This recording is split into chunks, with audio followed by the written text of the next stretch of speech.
Good to see you all. And it was beautiful. We were outside for a few minutes. Whoever was leading kirtan, that was heavenly. And if you'd like to try a social experiment, let's all move up just a little bit. I won't be using the screen, I don't think. So feel free to come up a little closer and just tell me if you feel any different after you get closer.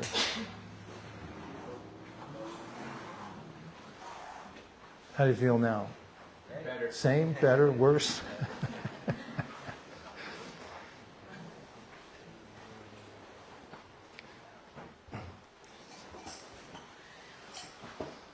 I have, if anybody has a device like a smartphone, does anybody have one of those? If not, see me afterwards. I know where to get a good deal. I have a QR code you can scan. It will pass around.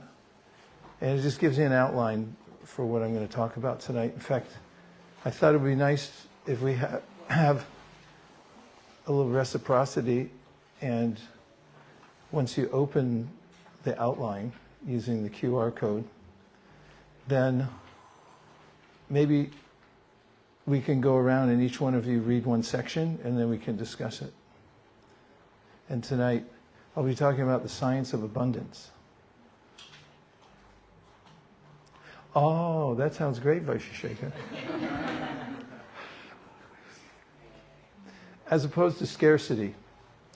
And I once took a class in economics, and the first page was the introduction, and it said it was the study of the management of scarce resources. And I was thinking how we don't like scarce resources, do we? When we run out of things, or when we have the fear that sometime in the future we're going to run out of things, then it causes a kind of anxiety that it's foreign to our nature. And there is a way to be in abundance all the time by being aligned with our nature through our lifestyle and through our meditation. And that's the abstract of what I'm going to talk about tonight. And if I may also have a copy of my outline, Shirchora Gopinath, then I'll be on the same page literally as you. Were you able to scan it? Yeah. Okay, great. So let's do this. Who would like to start by reading the first section that says science? Do you have a separate microphone for the audience too? Yes. Yes, please go ahead. Science, a systematically organized body of knowledge on a particular subject. The wise have explained that one result is derived from the culture of knowledge, and that a different result is obtained from the culture of nescience. Sri Ishupanishad, verse 10. Sages have conducted double-blind controlled studies and have produced peer-reviewed papers about the effects of studying transcendental knowledge. Their conclusion: transcendental knowledge leads to abundance. Definition of abundance: an overflow, having more than enough.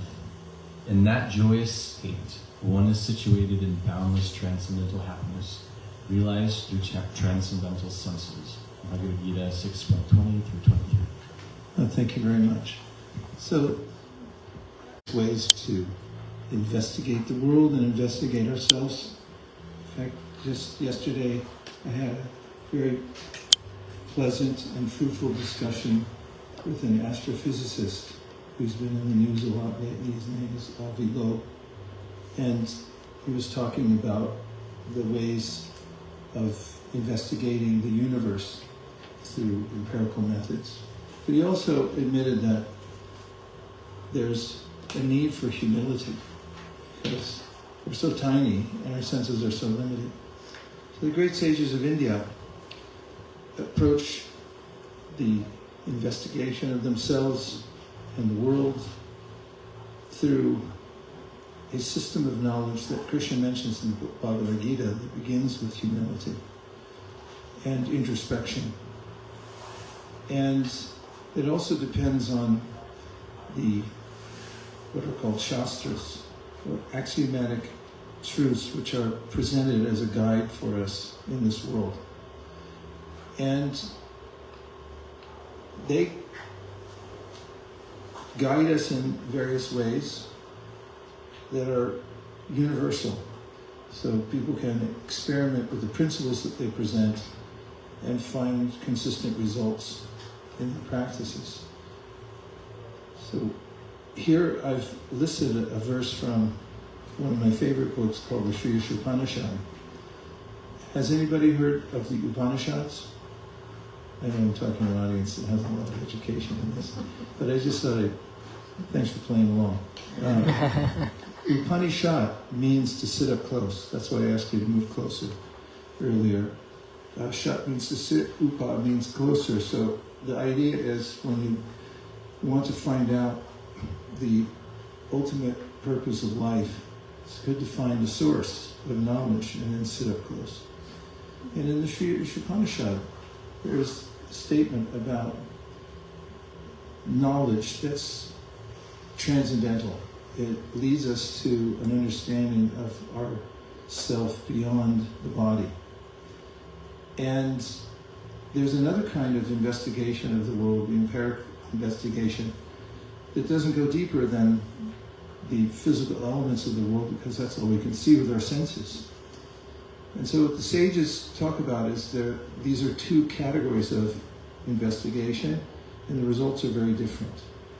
Anyarevahur vidya, anyarahur vidya, iti shushumadhiranam yenas tad vichakshare. The last part corresponds with what I said here, the last part of the verse I just quoted, that the sages have studied this. It's been vetted by many, many advanced transcendentalists over time, and they've recorded the same ideas and the same results from their practices of transcendental investigation, and using what's called, we're coming to these conclusions through vidya, or transcendental knowledge.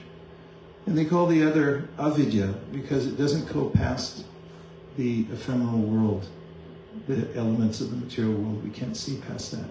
And no matter how much we categorize or prod the elements of this world, we're still looking at the same thing. Even yesterday when I was talking to this physicist, he was saying about AI, he said, after all, it's just a mirror for what we already know here in the world, recombined in combinations and permutations and brought back to us. His interest is in finding out what's beyond this universe.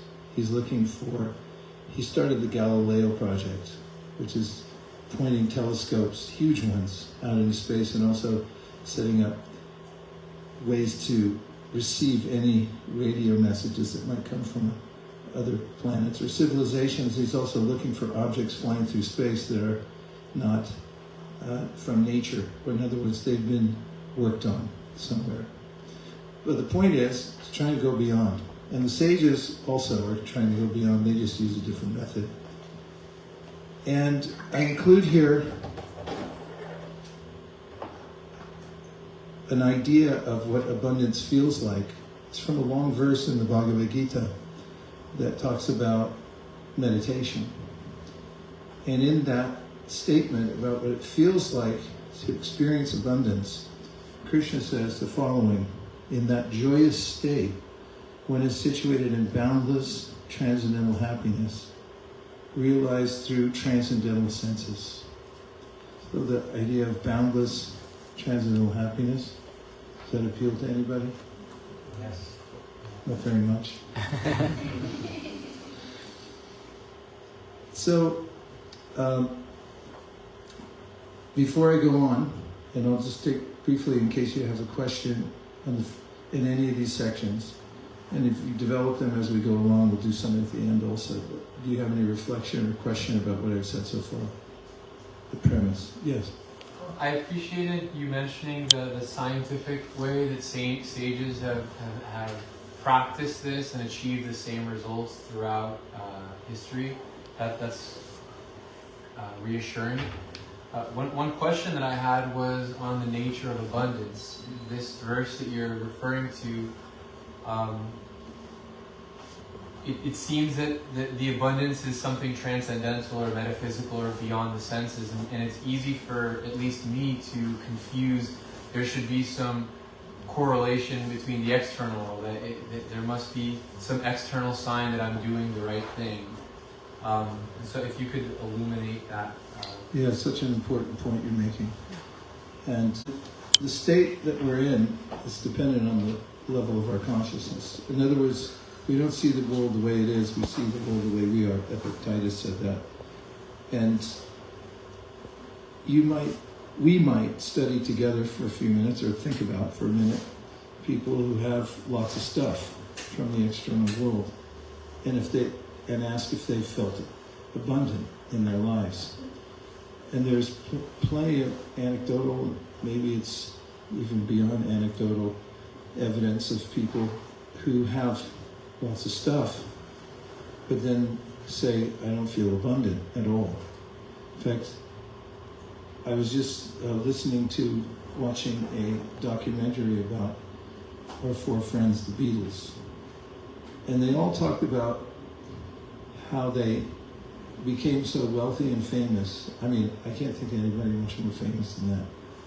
They became famous so fast when they were young, and then they had so much money. And they all said it wasn't satisfying. They didn't feel abundant. In fact, Paul McCartney, right after the Beatles broke up, he moved with his wife, Linda, to a farm in Ireland where there was no electricity. They were taking care of animals. And he said, I just had to get away from all that fame and money. Thinking of rich, famous people, Jim Carrey said, I hope a lot of people can get rich, or everybody, he said, so they realize this is not where it's at.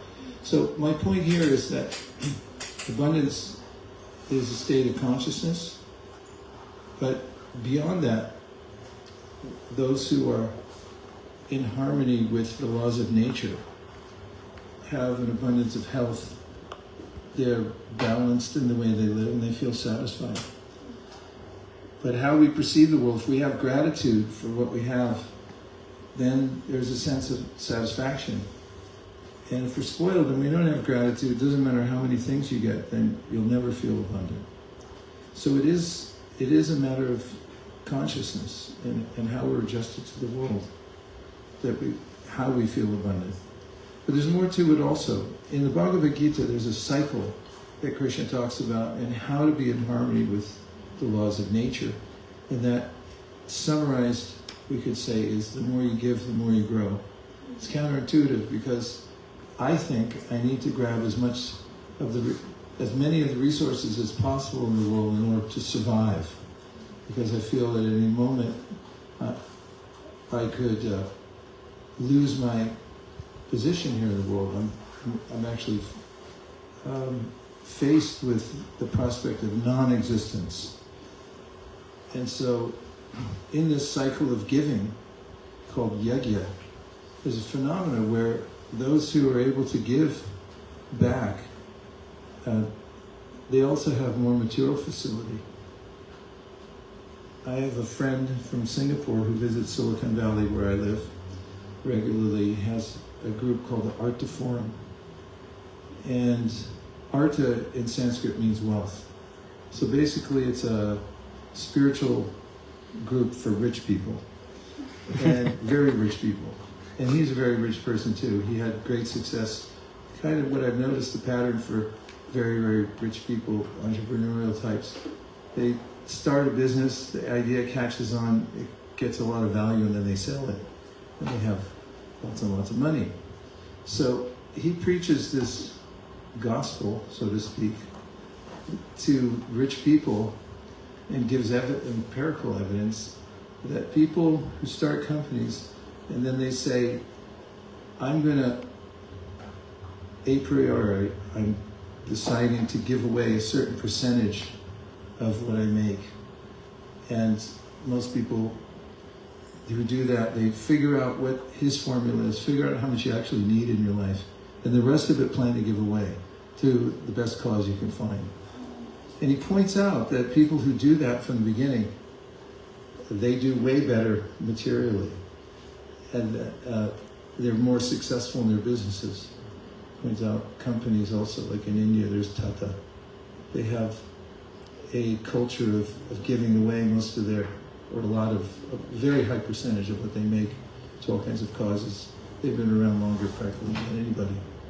So again, this is kind of anecdotal, but it relates back to what the Bhagavad Gītā says. Ultimately, the more we're in the mood and mode of giving and doing sacrifice for a higher cause, we feel satisfied, we feel abundant, but there's a response from the world too. The whole universe is responsive to our consciousness. And that's where karma comes in. When we take, we run up a debt. Karma is a debt. So when you come into the next life, and then your parents are standing there saying, you're going to go to preschool, then kindergarten, then all the other grades, and then we want you in the best college. Why? Because you got a debt to pay. You got to work hard, little schnicky, because let's get moving here. And so there's a way in which the universe does respond to our consciousness. And as far as material facilities go, those who feel abundant, they don't need much. That's another symptom of being abundant in one's life and one's consciousness. I would argue, I hope successfully, that people who have fewer needs and desires for themselves are much wealthier because they don't need anything. They're happy the way they are. And it doesn't mean that spiritual practice includes penury or renouncing everything. It's more how we use it.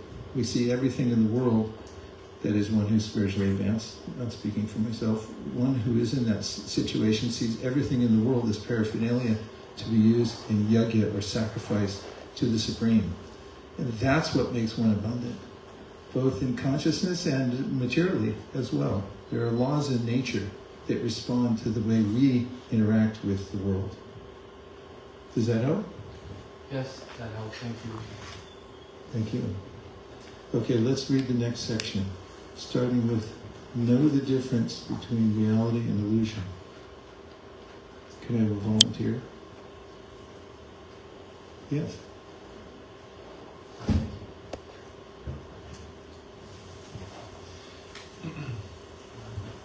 Know the difference between reality and illusion.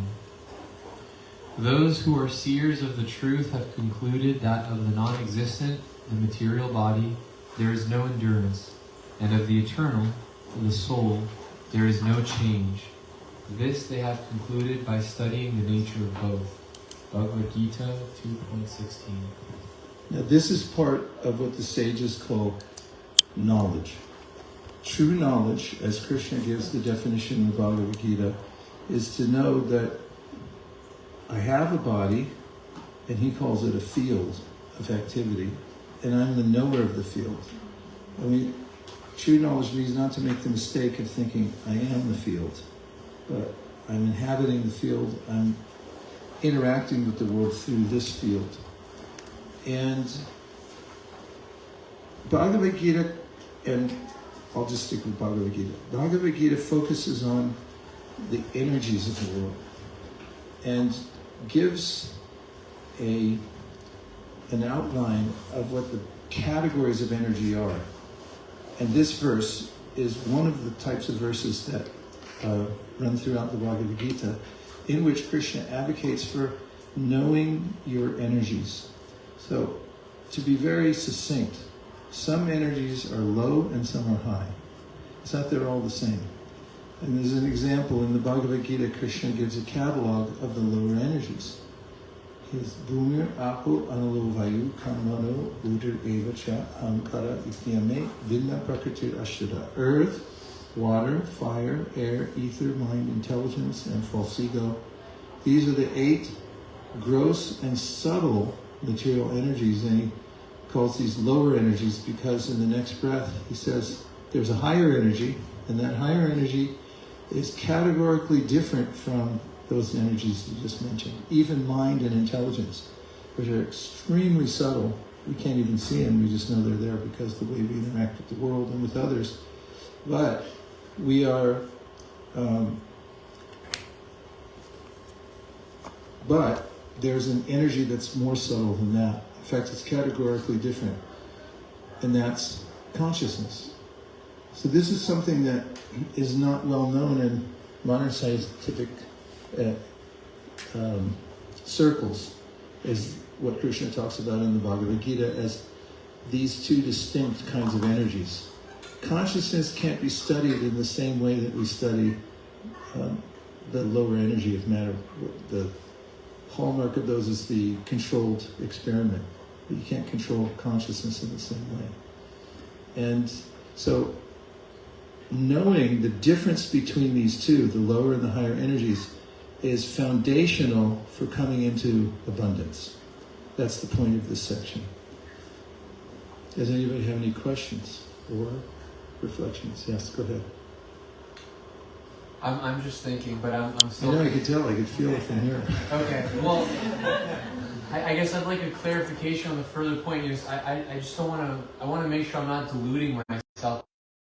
This is so many books, but I'm just like hitting every wall. Just, oh, but it's so good, you know. And because sometimes I feel like gratitude can come off like that. No matter how many terrible things are happening, I just ground myself and remember the most significant things. But then I worry, like, am I getting a sign that like I'm doing the wrong thing? Well, it's not necessarily an intellectual exercise. The experience is, I was going to say visceral, but visceral relates to the material body, which also responds to the spiritual experience. It's often described, that is spiritual awakening, as the way that we wake up in the morning. Sometimes we're dreaming and we're being chased or we're interacting with people. My recurring dream is I'm late for a flight and I can't find my ticket. So I fly a lot, I guess. I don't know.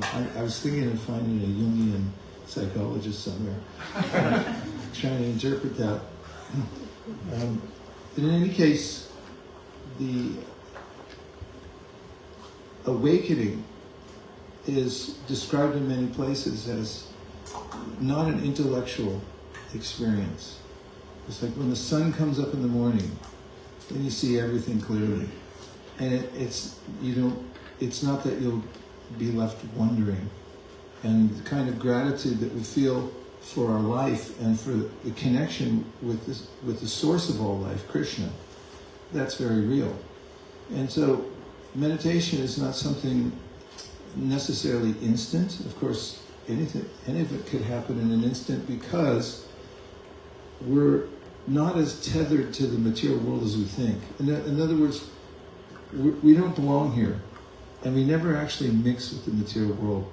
So through bhakti yoga, or any kind of yoga, we can come to the point of experiencing directly for ourselves. So that, and having that spiritual experience is like the sun coming up and we see everything clearly. In the beginning, Krishna says to Arjuna that you have to use your intelligence because you may not have the direct experience right away. And therefore, first fortify your intelligence. He talks about this in the 3rd chapter of the Bhagavad Gītā, in case anybody's keeping track. In the end of the 3rd chapter, he says, Evam buddhi baram bhutva samstabhya manamahatmana jaishatra mahabaho kamarupam darasadam. Because Arjuna had asked him earlier in the chapter, how is it that I feel overwhelmed by this material world that keeps knocking me over? And then Krishna talks about the hierarchy. The senses are the lowest, above the senses is the mind, above the mind is the intellect, and above the intellect is the soul proper. And then he says, in the beginning, you have to fortify your intelligence to have some discrimination between the lower and higher energies before you have that direct experience. But even before that, you'll see other symptoms. Like a colleague of mine gave a class in India recently. I was listening. And he was talking about chanting, the experience of chanting japa. Does anybody chant japa? Good. And he said at the end, he said, I know when I take the time in the morning to chant japa, he said, I feel better. And I thought, that's it? That's all you're going to say? That you felt better? And then I was thinking about it later on, I think that was a profound statement actually, because it's almost impossible to feel better in this world. There's always something next coming up that's like, when am I ever going to get out of the whirlpool? And you have an inkling in the beginning when you practice that, yeah, I do think I feel better. Or the kind of anxiety I feel overwhelmed by when we chant, we suddenly feel a little more clarity. Hey, it's not so bad. And that's described in these Vedic literatures, like Srimad Bhagavatam says, Vasudeve Bhagavati Bhakti Yoga Prayojita Janaya Yashuvayaragyam Jnanam Cha Yarahaitukha. When you do an inherently spiritual practice, there are good side effects.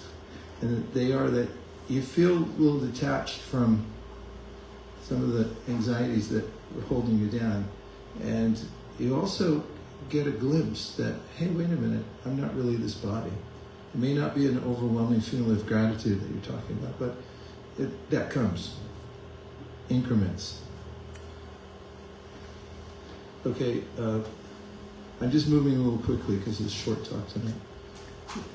Let's have can somebody read the next one? You're going to like this one a lot.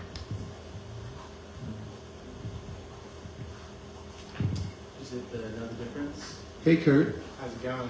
Good to see you. Good to see you as well. I see you all the time on Zoom. All right.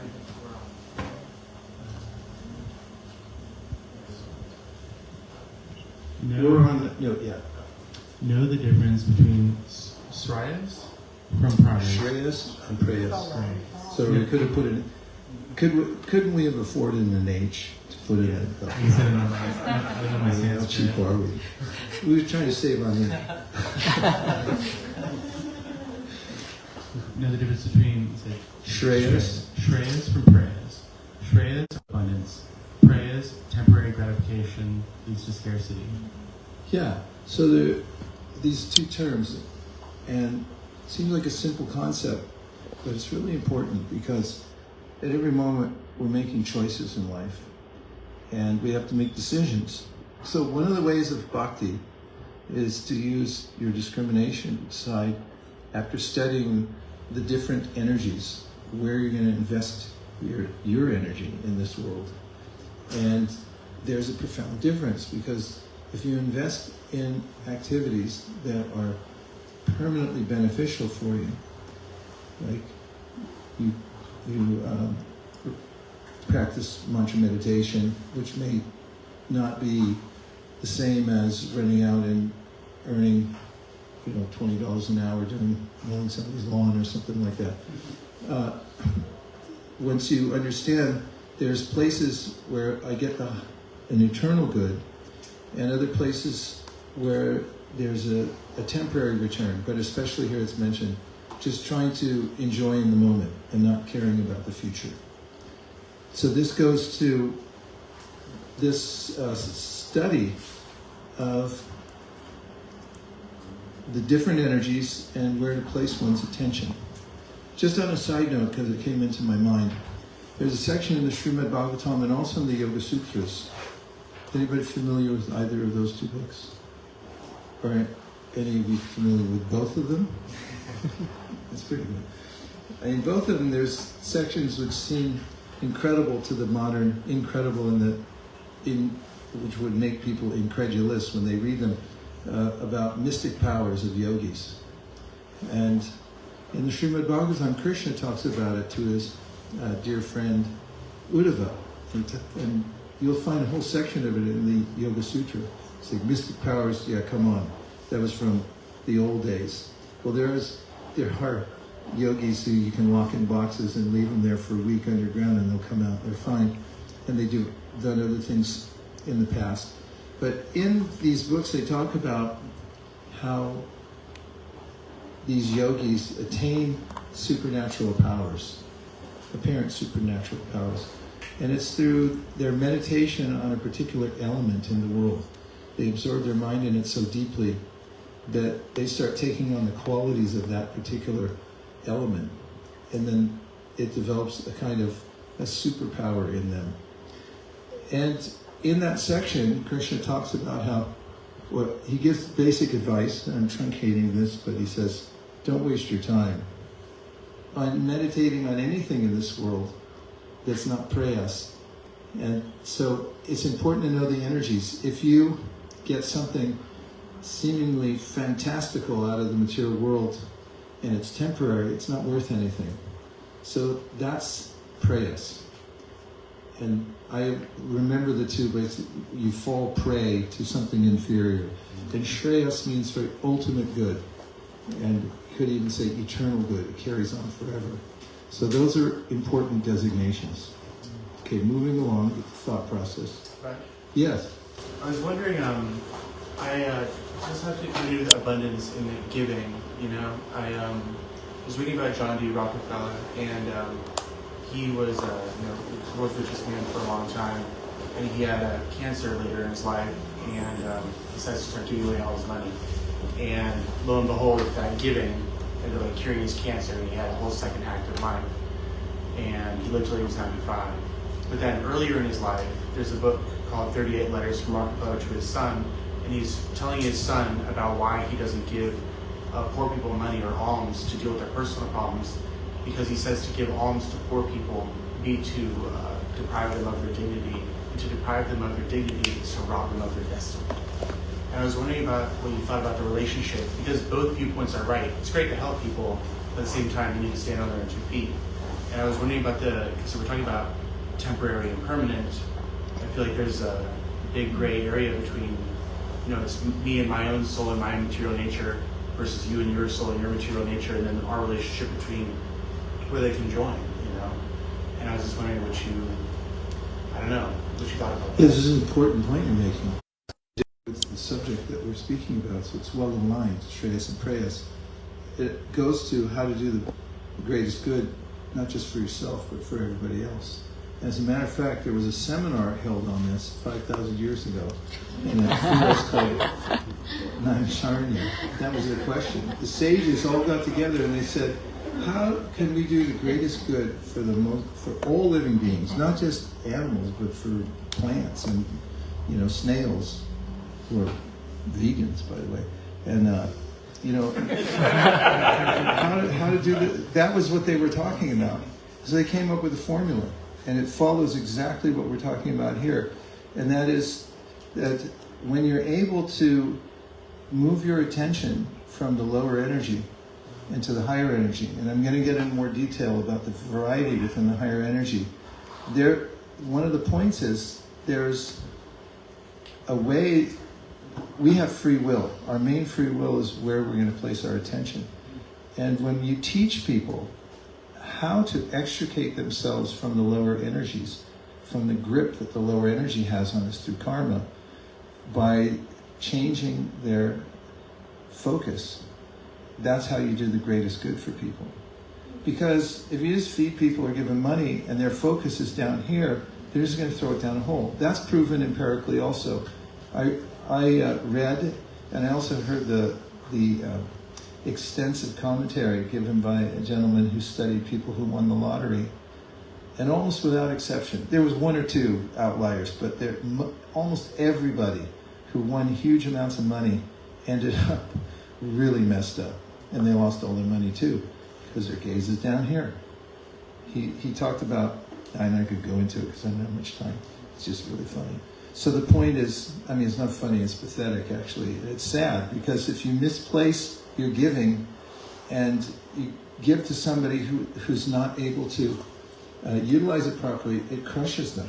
If anybody has resources, let's take money for example. If you have money but you don't know what to do with it, you don't have a goal for it, it just becomes a weight. And people walk around thinking about it all the time, and then if they have it invested, they're like, oh no, it went down. It's like, what's it? It's just sitting there on a piece of paper. If you have a clear idea of how you're going to use resources, and that means knowledge, and where do you place all that energy? Where do you point it? And if you know that, and you teach other people how to do that, that's what's called Bhakti Yoga, and that's what's called the mantra house. What you're doing here, right? Say yes. Okay, let's keep moving, because I have a tendency to go over. One more section. The next one's called the ultimate shreyas. And we want to know this, right? Who would read this one? And use the microphone because the people who are on the live stream are complaining. They're saying, how come I can't hear the audience? Somebody volunteer, it's really easy. Okay, there you go. You get a microphone.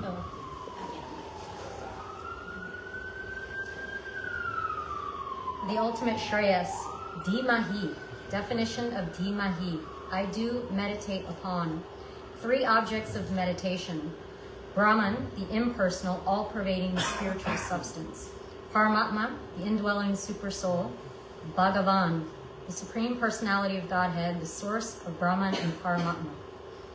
The ultimate object of meditation, UOM, Bhagavan. You get that, UOM? What's that stand for?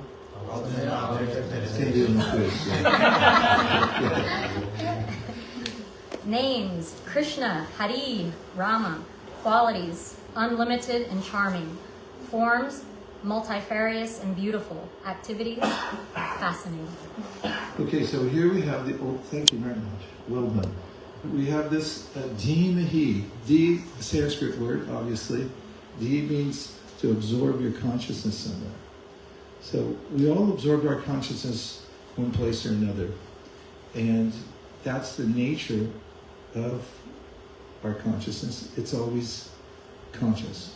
But there are 3 different states that are mentioned in the Srimad Bhagavatam that we're exposed to on a regular basis. One is awakened consciousness, like we're in now, hopefully. And the next one is sleeping with dreams. And the next one is sleeping with no dreams. Now, even sleeping with no dreams doesn't mean that we're not conscious. It just means we're conscious of nothing. But still, we're conscious. And if you try to deny consciousness, then good luck, because denial is another act of consciousness. So Krishna makes his point. You're always conscious, and you always have desire and activity. So then the question is, where to absorb your consciousness so you get the ultimate Shreyas, the ultimate benefit for yourself and for the planet and for everybody around you. Where could that be? This is what the Bhagavad Gītā is taking us to. And so we've already seen that there are 2 different energies. The lower energy of the material world, now, it's part of the supreme whole, so it's not inconsequential, but it's just not compatible with our nature. And then there's this other category of energy, which is consciousness, but then there's a source to us, who are conscious beings, and that's the supreme conscious entity, Krishna. Now, in analyzing who the supreme truth is, the Srimad Bhagavatam says there's 3 aspects to the absolute truth, or the source of everything. And those are the divisions I've listed here. Brahman, which means the energy of existence. To realize that you exist beyond this body is a huge relief. There's a kind of happiness in that, the kind of happiness when you all of a sudden you become free from debt. You thought you owed a bunch of money, and then someone says, okay, it's all paid off. And whoosh, what a relief. Brahman, happiness, and then Paramatma is an awareness of the supreme consciousness or the supreme entity or person who's there localized within our heart. This is something Krishna talks about a lot in the Bhagavad Gītā, where he mentions our intelligence comes from this, what is called Paramatma. We're Atma, an individual unit of consciousness, and then there's Param, which means a supreme consciousness, who's aware of everything and everyone all at the same time. Whereas I'm aware barely of what's going on in my own body. And I have no idea what's going on in your bodies right now. So I'm not supremely conscious. So of these, then above all 3 of them, the source of Brahman and Paramatma is called Bhagavan. Would you like to try saying that? Bhagavan. Bhagavan means the source of Paramatma and Brahman and all other things. And that's one of the first statements that comes out in the ancient Vedas, says Janmadhyasayataha, which means that everything comes from one divine source. And that one divine source has these three features. The topmost feature is the personal feature, that there's actually a person, a fully independent, conscious person who's behind everything, who's the origin of everything. And that's Bhagavan, full of everything. And so then you say, what's the nature of that person? So does that person have a name? Many names. You have many names too, right? Say yes. Yes. Otherwise I'm going to ask you what your nickname is. What's your nickname? No, you don't have to answer. But if someone calls you by your nickname when you're walking home tonight, you're going to turn around and go, like if a car goes by and calls you by your nickname, you're going to go like, hey, wait a minute. Somebody knows me in there. So that Bhagavan has names, qualities, forms. Like there's one form, but Bhagavan manifests in expansions of forms and activities. So it's not it's static, it's ecstatic. Okay, now we come to the last page. How to meditate on Bhagavan. Who would read this section? I have 100 rupees right here. And I'll give it to anybody who makes a mistake when they're reading this. Okay, your turn.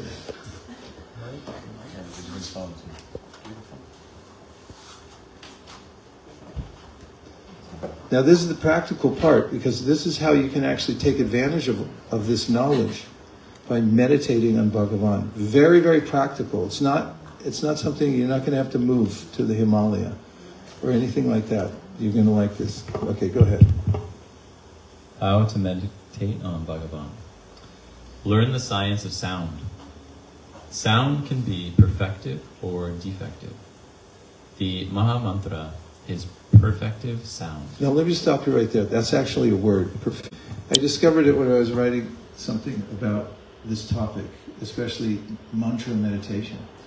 So there's such a thing as perfective sound, and it's the opposite of defective sound. Now, defective sound relates to prayas, those things which we're engaged in for temporary sense enjoyment or for a temporary purpose altogether. And shreyas is sound vibration that's being engaged for our highest good, and it's connected with the highest energy. Shreyas and prayas. Okay? Well, perfective means shreyas, and defective means prayas. Very good. Okay, go ahead. The Maha Mantra is perfective sound. Hare Krishna, Krishna Krishna, Hare Hare, Hare Rama, Rama Rama, Hare Hare. Quote, this chanting is directly enacted from the spiritual platform. And thus, this sound vibration surpasses all lower strata of consciousness, namely sensual, mental, and intellectual.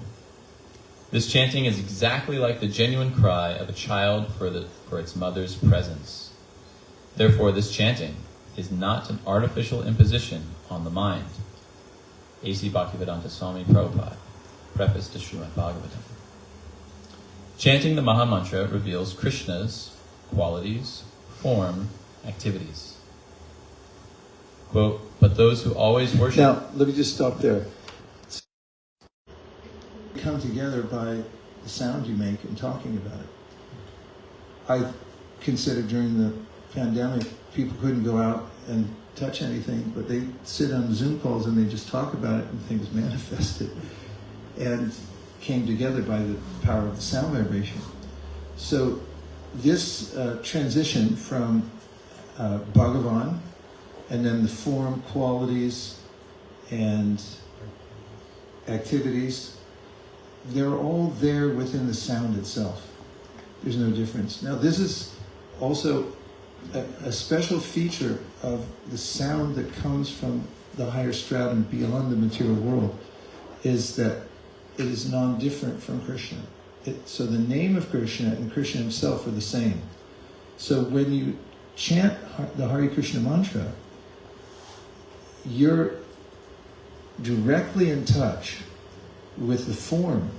Form is there within the mantra itself. The qualities of Krishna are there within the mantra itself. And the activities of Krishna are there within the mantra. Those are to be realized through the transcendental sound. So that's the meditation. Now this next verse. But those who always worship me with exclusive devotion, meditating on my transcendental form, to them I carry what they lack and I preserve what they have. Now this is the answering one of your other points, like how does the other part work? Of course, my stuff.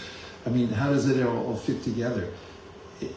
Everything fits together perfectly in this world. In the first verse in the Sri Upanishad, which you may be familiar with from reading the Sri Upanishad or seeing the verse around Om Purnam Ada Purnamidam Purnam Udachyate Purnasya Purnamadaya Purnameva Vishishyate. A lot of Purnams in there. It's saying that Bhagavan is perfectly complete and everything that emanates from Bhagavan is perfectly complete. And when you meditate on Bhagavan, then you feel perfectly complete. Even more than complete, there's an overflow that comes, and that's what abundance literally means. From Latin, it means that it's flowing over. You have more than enough. It's abundant. And that can only be experienced in touch with Bhagavan. Because if you meditate on the lower energies of this world, it doesn't matter how many of you you get, it's not enough. And even as you're getting them, they're in a state of entropy. They're falling away from you. And take this body, for instance. No matter what you do to try to maintain it, you can have the best regimen, follow all the... Nowadays, there's rocket science on how to take care of your body. I mean, everyone's got a YouTube channel that tells you how you're going to live an extra 5 years from doing this, that, and the other thing. But it's still going to fall apart. Even Jack LaLanne passed away. And if you don't know who Jack LaLanne is, then you're not as old as I am. He was the first health guru in the world that went on TV and told everybody how... And he did live pretty long, I think till his 90s, but then he died of pneumonia. So, anyway, I know it's a family show, I don't want to get macabre here, but the fact is, there is a process... Yes, please, go ahead, Kurt. I like the concept that the mantra is Krishna himself, but I think it's a little bit of a dangerous idea. Applying to it, to Islam, Muslims believe that the Quran is the word of God itself, and so if the Quran is God, then to burn the Quran is punishable by death, and that's a dangerous idea. And it's just applying it to another scenario, a different context. I don't know, that's where my mind went. And I just think humans have a tendency to find the divine in many areas, and in this particular context, it's very dangerous. It is a little dangerous. In Toronto, Canada, there's a place I go there to meet the people of the great city of Toronto and distribute Bhagavad Gītās. And it's a shopping area. People are really friendly there. So I met these two gentlemen from Africa, and I showed them the Bhagavad Gītā, which was new to them. And I was explaining it to them, and one of them seemed intrigued with it, and the other one was trying to discourage him from taking it, but still he wanted it, so the first person accepted it, took the Bhagavad Gītā. In fact, he reciprocated. He wanted to give something in return, and he did. And then afterwards I said, I'd like to teach you a prayer. It's got the names of God. Do you believe in the power of prayer? And they said, yes. I said, these are names of God. It's meant to wake up love for God in your heart. And so I handed him a card with the mantra on it. And I said, are you ready? And the person who took the book, he was ready, and he started. I said, Hare Krishna. And he was just about to start chanting, and the other guy put his arm over me and goes, stop, don't do it. I said, what? And he said, you don't know what's going to happen if you say it. And I said, that's true, you really don't. This world's kind of a mystery, because as Krishna says in the Bhagavad Gītā, it's like a banyan tree. We're entrapped in. We don't know what begins, where it ends. We don't even know how we got here and how we're going to leave. And, as far as people's ability to become fanatical about ideologies, it seems to be a human trait. I was playing a game at a picnic with a group in our community many years ago, and we divided everybody up in 4 groups by colored bands they got on their wrists. I don't know if you were there yet. And as soon as we got, there was red, blue, green, yellow. And as soon as they got in their groups, I could see immediately, like, our group is the best. It's a sociological fact that people tend to do that, and Krishna mentions it in the Bhagavad Gītā. So the sages at Naimiṣāraṇya are very careful about this. In fact, you'll find in the Bhagavad Gītā, in the Srimad Bhagavatam, this rejection of this kind of fanaticism. And sometimes when I'm showing the Bhagavad Gītā to people, they say, was this some organized religion? And I say, I read them the first verse, or second verse from the Bhagavatam, said, completely rejects all religious activities that are materially motivated and propounds the highest truth, which is reality distinguished from illusion for the welfare of all. And they go, oh, what a relief. It's not fanaticism. In fact, I was in New York City right after 9/11. I'd been in India and I came back to New York because I felt sorry for the people in New York. Their psyches were jarred. And I wanted to give something back to New York. I used to live there. And so I was going out every day to distribute books, to give people, especially the Sri Upanishad. And I met this truck, he was a work person, and he was leaning against a big dump truck. And he saw me coming around the corner with my friend, and we were both dressed in this get-up here. And the guy goes to me, he goes, what are you, Buddha? He's a New Yorker. And I said, not exactly. And I pulled out the Sri Upanishad, I gave him to me, opened up, and there was a verse in there about one who's spiritually awake treats everyone with respect because that person sees beyond the body and sees the soul within the body. And this is the mood of the Bhagavad Gītā and the sages at Naimiṣāraṇya and the Sri Upanishad for that fact. And most likely it's the mood when you go into Islam very deeply with those who understand the meanings of it, that you'll find a similar vein, that the absolute truth is not found through competing with other people. It's finding the faults in yourself and going deeply within them. In fact, I knew a very advanced spiritual teacher. He was a monk, sannyasi, an elder, grew up in a very spiritual town. And when he traveled the world, sometimes people, they ask him, what are you? What's your religion anyway? He said, my religion is finding my faults and trying to purify them, finding my own faults. So it's there within human society. It's something that the sages warn us about too. When we take to spiritual practice, we should be very careful to apply the principles judiciously and not use them to wall ourselves in and become enemies of other people. But it is there also, it is a sacred practice to say the name of God. And therefore in every culture there's some guardrails that say, be careful, don't just take it in vain. Even in this practice, there's a sense of when you do the chanting, you should be very aware that you're chanting the names of God. Don't just do it whimsically. But there's no death penalty or anything like that for it. You'll be happy to know, right? In your organization? Not yet, right? The death penalty. I think I've come to the end of my spiel. And it's been a great pleasure. I was just thinking about some of these principles today, and I'll just end with this. I'm turning 69 this year. I started practicing Krishna consciousness in earnest when I was 16 because I didn't see the abundance in the world. In fact, I was rather bummed out by the whole experience. From the time I was in kindergarten, President Kennedy got shot, I think. I said, I don't like the arrangement here. I got to find something better. I also didn't like the idea that there was death at the end of it all. Nobody, including my parents or my brother or anybody, could tell me what it was for, or why I even had to die, or the differences in energies, or who am I?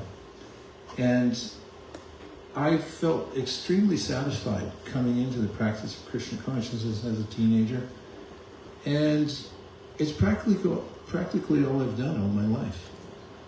And I was a monk for 13 years, I'm not a monk now, but I just save a lot of money by shaving my head. And, I got married when I was 29. My wife's also a practicing devotee. And we've applied the principles throughout our lives, even when we were entrepreneurial. And now we're retired, but we still travel all over the world and teach Krishna consciousness together. And I don't know, this is completely anecdotal, but I've never wanted for anything in my life. And all I did was basically Krishna consciousness. And even now, I couldn't imagine a richer lifestyle. Everywhere I go, we have friends, and it's the best food in the world. Krishna food. Can I get a shout out on that one? And the philosophy, and the people, and the chanting, and the music, it's kind of what everyone's looking for. And these festivals, I'm coming to this festival here. I mean, Woodstock was a good try, Monterey Pop even better, but it went all downhill from there. It was all LSD, and then it became heroin, and then Altamont came in. Maybe I'm talking ancient history. Are you with me on this one? At least I got one person in the room who knows what I'm talking about. I'm just saying that there's been attempts since time immemorial in this world to try to find abundance. It never happens, ever, not even for 1 second. But if you're able to connect for 1 second to the spiritual stratum, you'll immediately feel it for yourself. It's who you are. We don't belong to the temporary world. We belong to the eternal world. And that could be, the sages and the Bhagavad Gītā have given us this path that's very simple. It's not easy, but it's simple. And it's highly recommended. So what you're all doing here, this is just what the sages were doing 5,000 years ago now. Sitting in a room together and discussing these points. This is real spiritual practice that you're doing. And then just take what you can of it and apply it. And the more you apply it in your life, the more you'll feel abundant and satisfied and grateful. And I'll end by saying Om Tat Sat, as Krishna recommends it in the Bhagavad Gītā. Do you know that one? Repeat after me. Om Tat Sat. It means whatever you just did, you dedicate it to God. But try to dedicate it ahead of time too. Because there's a story of Gopal Bhatt.